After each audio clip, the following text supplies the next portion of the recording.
Très chers amis, Shabbat Shalom Umvorach, nous allons lire ce Shabbat la paracha de Shelach Lecha. Bien sûr, cette paracha est dominée par l'histoire des explorateurs, comme nous le précise Rashi. Lorsque Moshe Rabbeinu a envoyé des explorateurs, au départ, c'étaient tous des tzadikim, des justes. Ils étaient tous au rang de Sareh Hamishim. Au minimum, c'était pas des centurions, mais des chefs de 50. Donc c'était déjà un niveau élevé. Et, comme le dit le Midrash, ils ont été énumérés au début de la paracha, pas sur l'ordre des tribus, mais sur l'ordre d'importance, de leur importance. Et donc, nous avons Kalev ben Yefouné de la tribu de Yehuda qui est en 3e position, et Yoshua ben Nun, celui qui sera par la suite le successeur de Moshe Rabbeinu, de la tribu d'Ephraïm, eh bien, il est seulement en 5e position. Donc il y avait, parmi ces explorateurs, des personnages beaucoup plus importants qu'eux. Et malgré tout, on voit que finalement, Kalev ben Yefouné et Yoshua ben Nun ont réussi à ne pas se laisser influencer et ils sont restés fidèles à Kadosh Baruch Hu, à Moshe Rabbeinu, au peuple d'Israël et à la terre d'Israël, tandis que les 10 autres ont dit du Lachon Hara sur la terre d'Israël, et ils sont allés même jusqu'à insinuer des propos blasphémants et des propos de rébellion contre Akadosh Baruch. Ensuite, c'est marqué, après l'intervention de Moshe Rabbeinu, après les prières de Moshe Rabbeinu, Dieu va pardonner, mais la faute est là, et toute la génération, la première génération sortie d'Égypte, allait mourir dans le désert et ne rentrerait pas en Eretz Israël. Seuls leurs enfants pourraient y rentrer. Alors, c'est marqué, donc ils sont tous morts dans le désert pendant 40 ans. Alors, ils ne sont pas morts chaque jour, quelques-uns, mais tous d'un coup, un groupe de 15 000 personnes en moyenne, mouraient le soir de Tisha B'Av.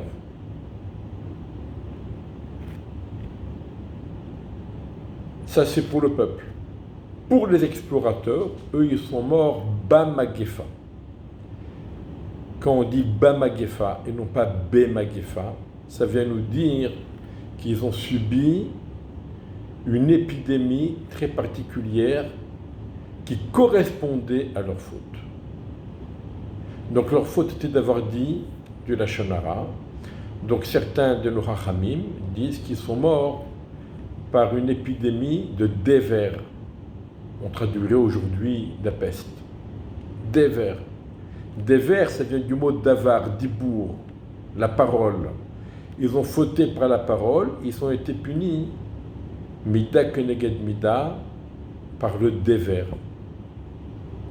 D'autres commentateurs, d'autres Achamim que rapporte Rashi, ils sont morts par une épidémie spéciale. Leur langue s'est allongée jusqu'à leur nombril. Le nombril, c'est le tabour, ça se dit en hébreu tabour, tabour haaretz. De même, la ville de Tveria, elle s'appelle Tveria parce qu'elle est considérée comme le tabour d'Eretz Israël, le nombril d'Eretz Israël. C'est la zone nourricière d'Eretz Israël. Donc, tabour. La question, elle est pourquoi cette épidémie, la langue qui s'allonge jusqu'au tabour? Pourquoi pas jusqu'à la terre? Puisqu'ils ont dit du mal de la terre. Alors, ils auraient dû avoir la langue qui tombe par terre. Ça aurait été plus logique, apparemment.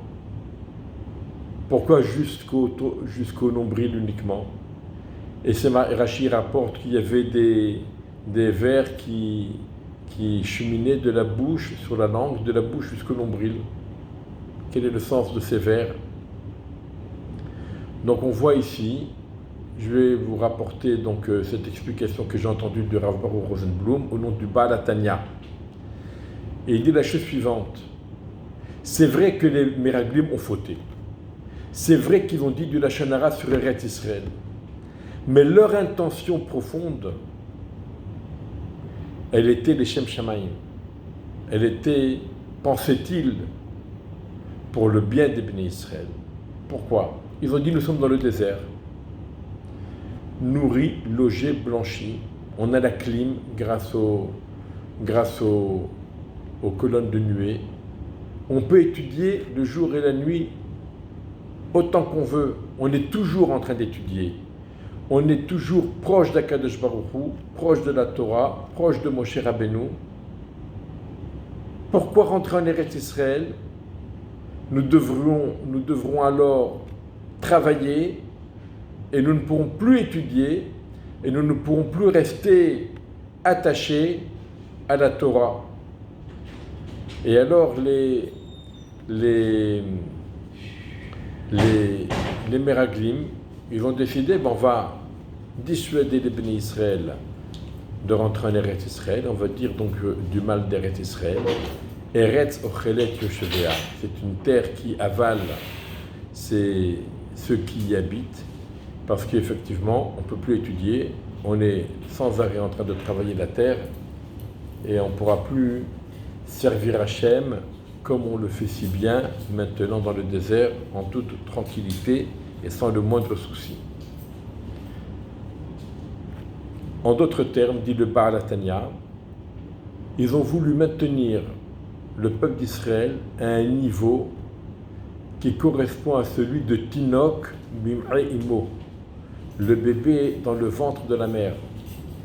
La Gemara nous dit que le bébé, lorsqu'il est dans le ventre de sa mère, Ner Daluk al Rocho, il y a une bougie qui est allumée et il y a un malhar qui lui enseigne toute la Torah, à tous les niveaux de compréhension, toute la Torah. Et bien sûr, on sait que lorsque le bébé il est dans le ventre de sa mère, on n'entend pas pleurer parce qu'il a la bouche fermée et il se nourrit par le nombril. Et lorsque le bébé sort, il va naître, il va sortir du ventre de sa mère, eh bien la bouche s'ouvre et on entend les premiers cris, évidemment, et le nombril est fermé. Et comme les Meraglim ont voulu maintenir les Bnei Israël à un niveau de l'embryon dans le ventre de sa mère, c'est pour ça, Mida Keneged Mida, ils ont été punis, que leur langue, elle passe de la bouche jusqu'au nombril, parce qu'ils ont ouvert leur bouche pour essayer de maintenir ce niveau où on est nourri de façon miraculeuse et sans le moindre souci, on est nourri par le nombril, donc dans le ventre de la mère.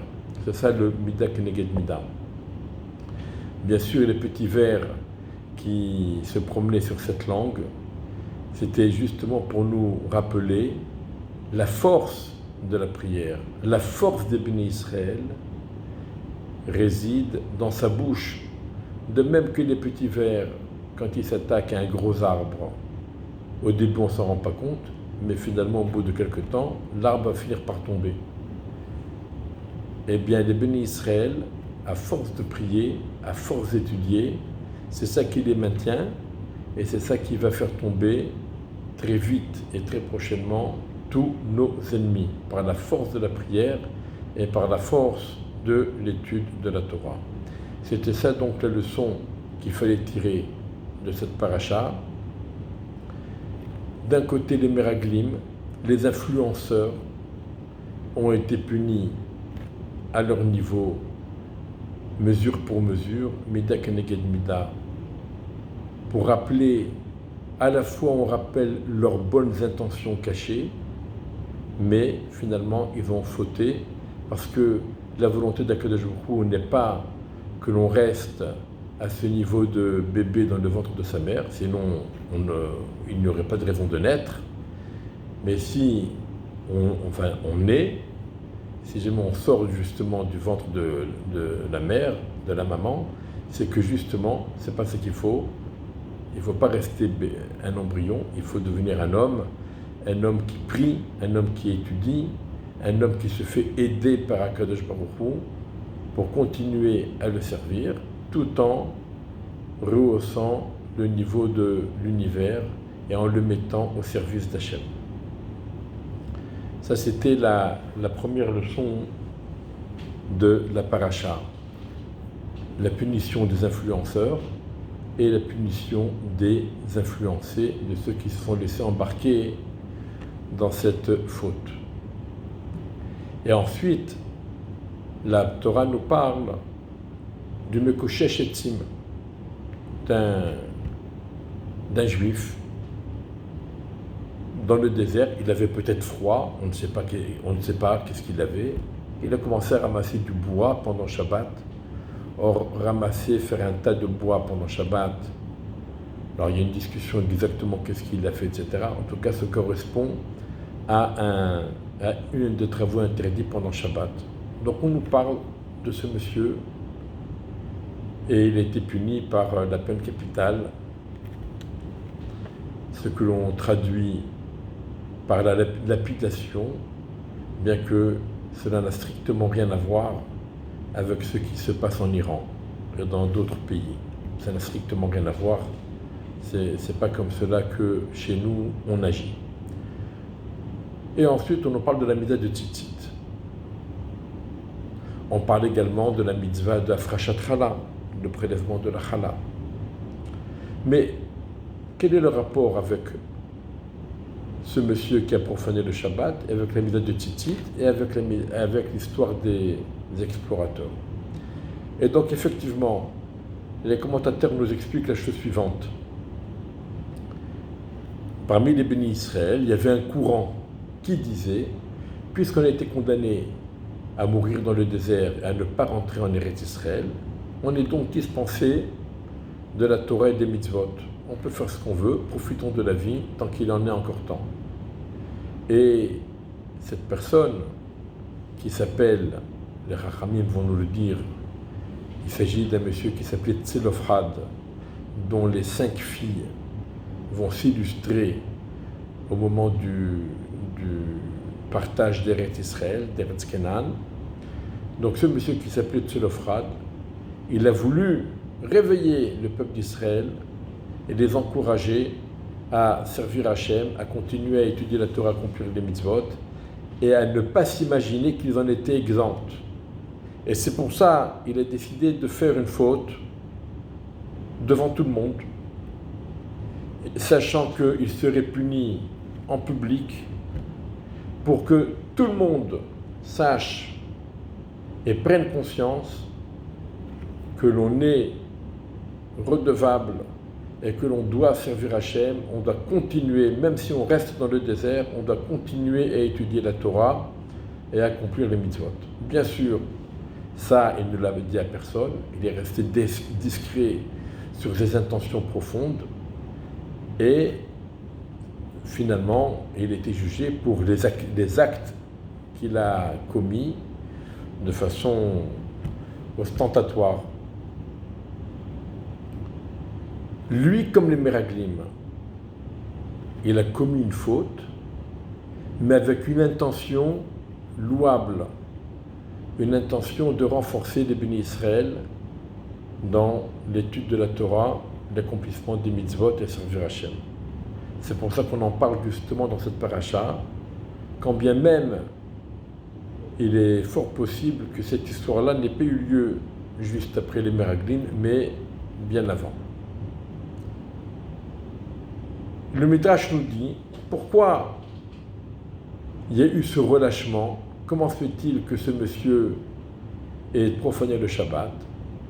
Et le Midrash dit justement, le Shabbat, on ne porte pas des téphilines. Les téphilines, la mitzvah des téphilines, elle nous a été donnée déjà depuis la sortie d'Égypte. Et le Shabbat, on ne porte pas des téphilines parce que le Shabbat est considéré comme un signe et les téphilines sont considérés comme un signe d'appartenance à Hachem, un signe de fidélité, un signe de servitude à Hachem. Et si on mettait les téphilines le Shabbat, le signe des téphilines viendrait amoindrir le signe du Shabbat. Le signe du Shabbat est un signe où on montre l'alliance qui a été établie entre Akadosh Baruch Hu et les Bénis Israël. Donc on ne porte pas les téphilines pendant Shabbat. Et comme on ne porte pas les téphilines pendant Shabbat, alors on ressent moins la crainte d'Hachem. Et c'est pourquoi cet homme-là a fauté et a transgressé le Shabbat.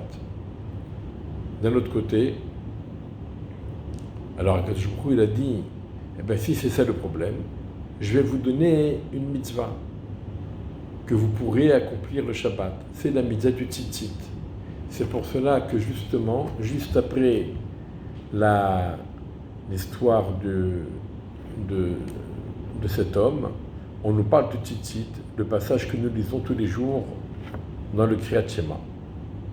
Cette mitzvah nous rappelle notre attachement à Hachem et nous rappelle les 613 mitzvot, et on porte le tzitzit même pendant Shabbat, et donc ça nous renforce pendant Shabbat, ça renforce notre crainte d'Hachem et notre sentiment d'appartenance.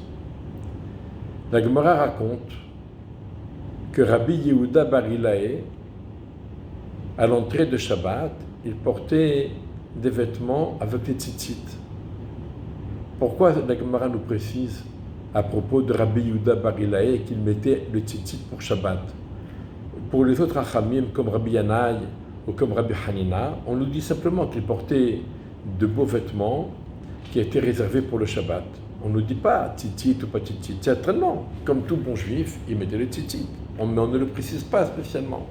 Pourquoi on le précise particulièrement pour Rabbi Yehuda Bar Ilaé? De même, la Gemara raconte qu'il y avait un chassid. Il est sorti de chez lui le Shabbat, il a vu que son mur de pierre était tombé. Et il s'est dit dans la tête, tiens, demain, il faut que je répare ce mur. Et puis après, il s'est repris. Comment, pendant Shabbat, j'ai pensé à ce que j'allais faire, au travail que j'allais faire pendant la semaine. Et donc, il a pris sur lui de ne pas réparer la clôture. Et comme il n'a pas réparé la clôture, alors il y a eu un miracle, et c'est marqué dans la Gemara que Tzalaf Ehad. Le Tzalaf, c'est le carprier. Un arbre a poussé à l'endroit de la brèche, et de cet arbre, ce chassid et sa famille ont pu se nourrir pendant de longues années. D'abord, pourquoi un Tzalaf? Pourquoi pas le caroubier ou une vigne ou un grenadier, ce que je sais. Les grenadiers, c'est peut-être aussi pour la défense, c'est bien. Pourquoi un tzalaf? Et puis, en quoi ce chassid, il a enfreint le Shabbat? Même si on n'a pas le droit de dire, de programmer et de dire ce qu'on va faire, de dire pendant Shabbat ce qu'on s'apprête à faire après Shabbat, mais y penser, il n'y a aucun interdit, comme on le dit dans les chants de Shabbat, Hirhurim mutarim. Les pensées sont autorisées. C'est uniquement dire. Quand on dit pendant Shabbat, demain je vais faire ceci, cela, là il y a un côté de profanation du Shabbat. C'est pas respectueux vis-à-vis du Shabbat. Mais quand on ne fait que le penser, c'est permis. Et donc les commentateurs expliquent qu'en vérité, ce chassid, c'est Rabbi Yehuda Bar Ilaé, et il est la réincarnation, le Gilgoul, de Tzelofhad. C'est justement pour cela qu'à l'endroit de la brèche a poussé, pas n'importe quel arbre, mais un tzalaf, tzalaf ehad, pour nous rappeler le nom de Tzelofhad. Et puisque Tzelofhad, il avait fauté dans le Shabbat, c'est pourquoi ce chassid, il a décidé de faire le tikkun, et d'être, même si ce n'est pas vraiment une faute qu'il a commis, ce n'est pas vraiment une profanation du Shabbat, mais il a voulu se montrer très rigoureux pour réparer donc cette faute liée au Shabbat. Et c'est pourquoi il a été récompensé par ce Tzelofhad qu'il a nourri, lui et sa famille. Donc à l'époque À l'époque du désert, Tselophrad avait fauté en ramassant du bois et il avait été puni en recevant des cailloux sur la tête, la lapidation. Et quelques siècles après, Rabbi Yehuda Bar Iloï, qui était son Gilgoul, il a réparé cette profanation du Shabbat et à la place du mur de pierre,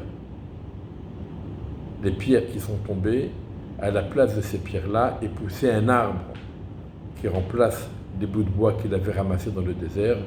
C'était un arbre qui a poussé et par lequel il a été nourri pendant de longues années, lui et sa famille. Voilà quelques idées pour nous rappeler l'importance du Shabbat. Bezrat Hashem, par le mérite de 2 Shabbatot que le peuple d'Israël va respecter comme il faut, Bezrat Hashem, alors nous aurons droit à la Géoula, Bimera B'Yameinu, Amen.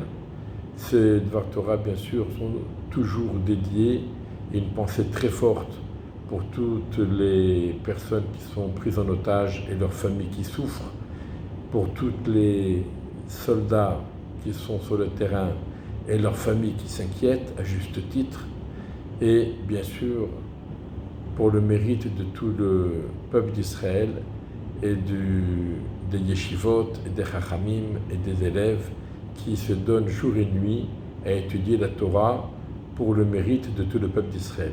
Shabbat Shalom U'Mvorach.